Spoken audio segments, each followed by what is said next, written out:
All right, so in the last video, I introduced two topics, two doctrines that are in the book of Genesis. So in this video, we're going to introduce you to two more, and that's Hamartiology and Christology.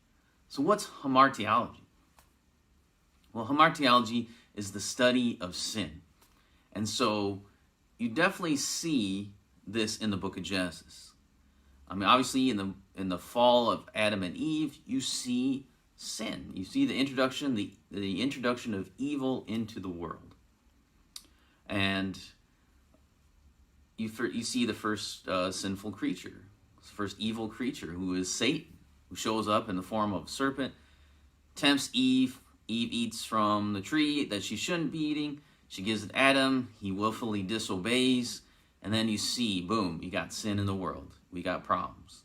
And so you see that in Genesis. We also see that there's consequences for evil in Genesis as well.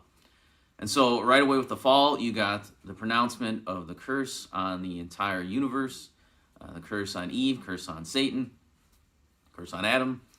And so you see right away there's consequences for sin. Then you move from the fall story into Cain and Abel. Cain sins, you get the consequences for sin there. You keep moving on. Now you got the story of Noah, right? Everyone's evil. Everyone's doing what they want to do. It's all evil all the time. And God brings a consequence for that. And the consequence is that the entire world is swept clean. And so you see that. You see Abraham. You get the Abraham story. There's consequences for his sin. You get Isaac and Jacob and Joseph.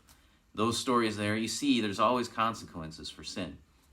And there's definite punishments, there's definite discipline on the sins of those who are following God and those who aren't.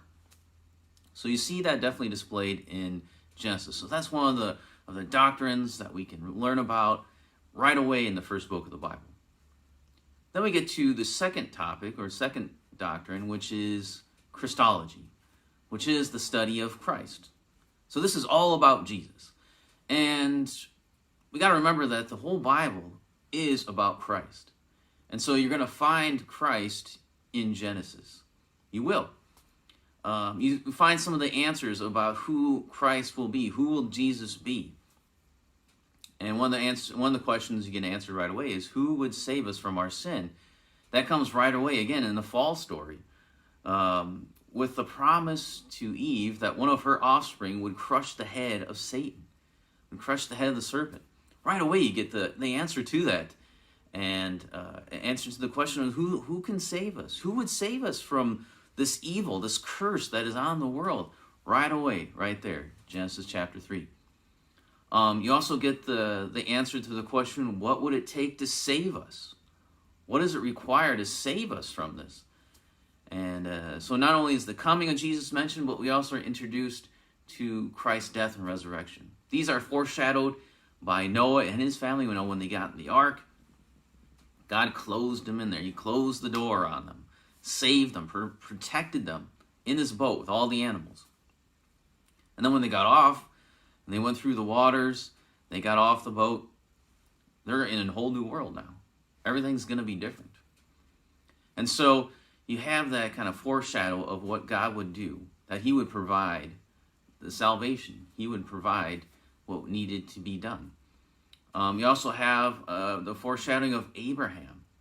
I mean, it's hard to miss it in the story of Abraham and Isaac. When they're going up the hill, and Isaac's like, well, Dad, we got the fire, we got the wood, we got the knife, we got everything we need to make a sacrifice, except for the animal for the sacrifice. So what are we going to do about that? And Abraham says, don't worry, son, God will provide the sacrifice. That's exactly what God did. Isaac was Abraham's one and only son that would have been sacrificed. But God provided a sacrifice. And that foreshadowed the coming of the one true sacrifice, the one and only Son of God that would be the sacrifice for man's sin. And Genesis also answers another question about Christology, and that is, how could we have a relationship with God again? How do we bridge that gap? The relationship was broken. Before Adam and Eve were walking in the garden with God, And now that doesn't happen anymore. So how does that relationship get restored? This we find foreshadowed in another character in Genesis 14. It's the guy named Melchizedek. And he's a very mysterious character. There's not much about him in chapter 14. You can reread through there, and this guy pops up, and he's gone. And we see Abraham giving him some of the spoils from the battle he just came from. And there's no explanation why or who else this guy is. That's just that he is the king of Salem, the king of peace. And he is also a priest of the Most High God. And so you go through Genesis like, okay, what does this really mean? And we don't really get a very detailed explanation until we get to the book of Hebrews, chapter 7. And you see that Christ came as a priest in the order of Melchizedek. Not in the order of Aaron, which would come later on, but Christ came in the order of Melchizedek. And so Jesus is our priest. He's our mediator by which we can then have a relationship with God. And he came in the order of Melchizedek, who only shows up in Genesis chapter 14 very briefly. Very interesting. But that's where we get the beginnings of who Christ would be, that he wasn't under the law.